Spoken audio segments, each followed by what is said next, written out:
Halo Sobat HD Tekno, HD Tekno Learn kali ini akan berbagi bagaimana memahami exposure dalam fotografi. Sebelum mempelajari teknik fotografi, perlu diketahui bahwa secara bahasa, fotografi berasal dari bahasa Yunani yaitu foto, artinya cahaya, dan grafo, artinya melukis atau menulis. Jadi secara bahasa, fotografi bisa diartikan sebagai melukis dengan cahaya. Berbicara fotografi berarti berbicara tentang pencahayaan. Pada dasarnya, teknik pencahayaan dalam fotografi di semua kamera, sejak era analog sampai era digital saat ini adalah sama. Apa aja sih yang perlu kita ketahui untuk mempelajari pencahayaan yang bagus dalam sebuah foto? Ayo kita bahas satu persatu. Contoh yang paling gampang dalam mempelajari aperture dan shutter speed adalah bayangkan kita berada di sebuah ruangan yang gelap dengan sebuah jendela. Seberapa lebar jendela itu dibuka, itulah yang dimaksud dengan aperture. Semakin besar jendela dibuka, semakin banyak cahaya yang masuk, dan semakin kecil jendela dibuka, semakin sedikit cahaya yang masuk. Dan shutter speed adalah seberapa lama jendela itu akan kita buka. Semakin lama, semakin banyak, dan semakin sebentar, semakin singkat, itu akan semakin sedikit cahaya yang masuk. Aperture pada lensa biasanya ditentukan dengan nilai f. Nilai f ini berbanding terbalik dengan besarnya bukaan lensa. Jadi semakin besar bukaan lensa, maka semakin kecil nilai f. Dan sebaliknya, semakin besar nilai f, maka akan semakin kecil bukaan lensa. Shutter speed biasanya ditentukan dengan nilai second atau detik. Ada speed yang cepat, ada speed yang lambat. Speed cepat misalnya 1/1000 detik, dan speed lambat contohnya 2 atau 3 detik. ISO atau ASA adalah sensitivitas sensor atau film.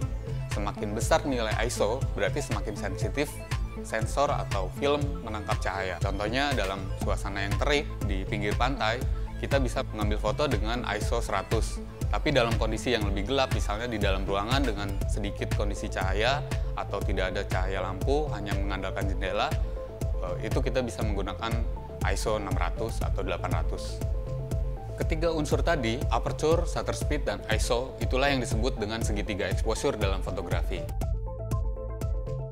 Kalau kita tidak membiarkan pencahayaan yang cukup untuk sebuah foto, misalnya bukaan terlalu kecil atau shutter speed terlalu cepat, maka akan terjadi gambar yang terlalu gelap atau biasa disebut dengan underexposure.